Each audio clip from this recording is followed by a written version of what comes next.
Hi guys, it's me again. I'm back. I'm doing a little video on my sharpening kit that I keep in my haversack with me.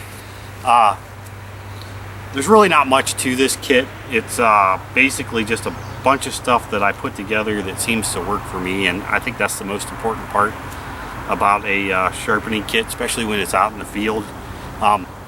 It's nice to keep it compact, and it's nice to have the stuff you need to sharpen it. The only thing that I don't have here that I would probably keep in like my Bushcraft bag, as in backpack, would be probably a file of some sort, because I really think a file is important for a lot of things you do out in the woods. I mean, sometimes it doesn't have to be a big file; it can be a very small file, but you know, these stones they'll touch up anything you need. But when it comes to like a nick and an axe or something, that's when that file's needed. And I think it's, even if you just keep a light one, it's something to keep around. But anyway, so let's get into this kit. First of all, I tie it up with a cotton rag, tie it into a cotton rag, and I just tie it with a piece of real light line. And the whole idea of the cotton rag is, when I'm done, I can wipe everything off with it. It's got a little bit of oil in it. If I run into a jam, it's char cloth. You know, I mean, it's multi-purpose, and I just roll everything up into it, and I'm pretty particular about how I roll it up. So let me set this thing on a stump and roll it out and show you exactly what's in this little kit. So I'll be right back with you. So basically, this is just the kit. I mean, it's very small, very compact, just the way I like it, and it's my field sharpening kit. I mean, I have other stones at home, but this stays in my haversack, and a lot of times I'll just grab this out of my haversacks to sharpen something that I got at home. And it does pretty much everything I need it to do. And like I said, it's just a cotton rag, piece of old blue jeans is what it is, and I keep everything wrapped up in it. The rag's multi-purpose. You can use it for char cloth. You can use it to wipe off your blade and stuff when you're done. It's got a little bit of oil in it, not much, but you know. And the first part of my kit is basically just a broken off piece of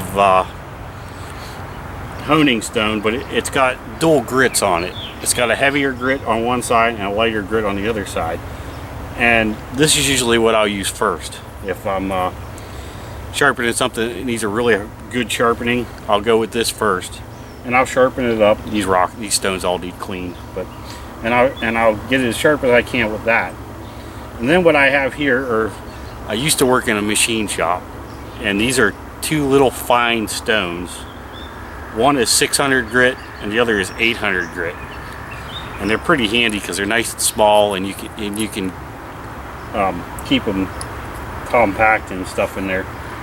And you know, I'll use the 600 grit next and do a little honing with that, and then I'll go to the 800 grit, and then after that I just keep a piece of ceramic rod. It came from an old nice sharpening kit that I had from years and years ago, and that's what I do the second to final sharpening with.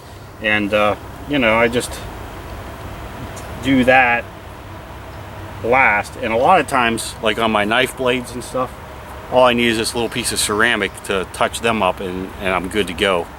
And the very final thing, of course, which I don't really keep in the kit, is a leather strap, which really is not a big deal to me, because I of course, like every good woodsman, I wear a leather belt, so that's my leather strap.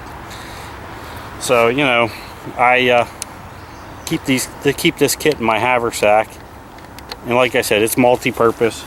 It does everything I need it to do, and the whole idea is to keep it small so that I don't have to try and, you know, pack some big ass sharpening kit into my bag, because I'm not really into that.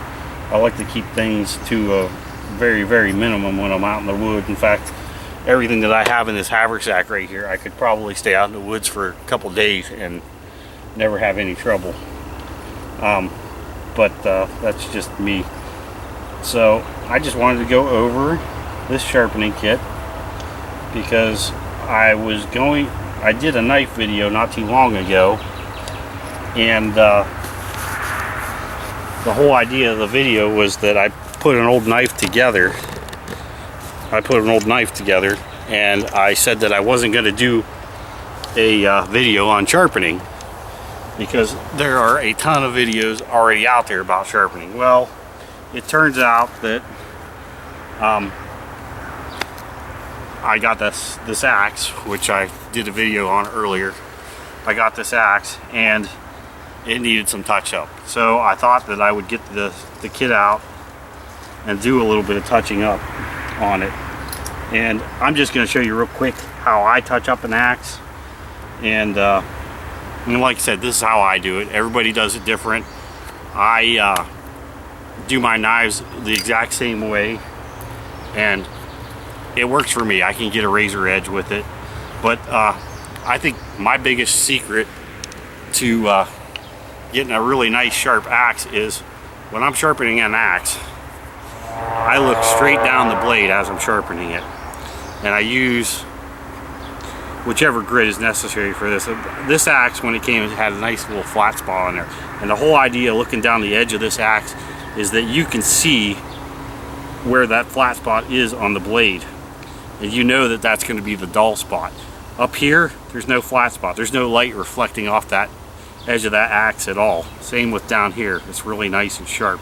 This is probably almost shaving sharp here, and I could put my finger on there and run it down and never even get a cut. But when I do sharpen this, the only thing I do is I keep my axe at the angle that it's ground on the, keep my stone at the same angle that it should be on the axe, and I just run it down like this. Then I come back the other way and run it like that. And I just keep doing that a couple times on either side. Then I flip the axe around so that I can see it, and usually I'll rest it on my knee or something, and I'll do the same thing, run it back and forth, keeping that angle exactly the same. And I just keep doing that until I get it exactly where I want it with this stone. And then after I get it down to where I want it with this stone, and with this stone you're looking at probably 30 or 40 strikes, across there. Maybe more, depending on how big that flat spot is. This doesn't look like a very big flat spot on here, but I'll be darned if it isn't a pretty good one. And it'll take a little bit to get it out.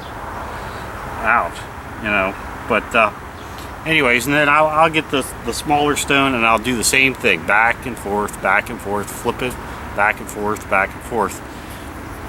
And then I'll do that with the fourth stone, and then I'll do it with the ceramic, and then I'll get a leather strap out and I will strap this thing back and forth. And when you strap it, you always want to pull the blade this way on the leather. If you push it onto the leather, you'll cut right through the leather. Something to remember. But anyways, I just want to do this quick little video on my sharpening kit and how I sharpen stuff, because I figured I did that knife video there, a few days ago, where I rebuilt the butcher knife, and I said I wasn't going to do a sharpening video, and I decided why not. I'll put my take in on how to sharpen stuff, and I wanted to show you how basic my kit is. And I mean, some of that kit could be dropped off and I probably wouldn't even need it. One of those honing stones could probably be put away, but it's so small it's not even worth taking it out. I just leave them in there. And another thing you got to remember is that if you're in the field and you don't have a sharpening kit for some reason, start looking at rocks. I mean, you can find some very fine sandstone and other types of rocks out there, and if they're nice and got a decent flat on them, or if you rub two together, you can make them flat. Depending on the grit and what kind of rock it is, I mean, it's something you want to test on your own.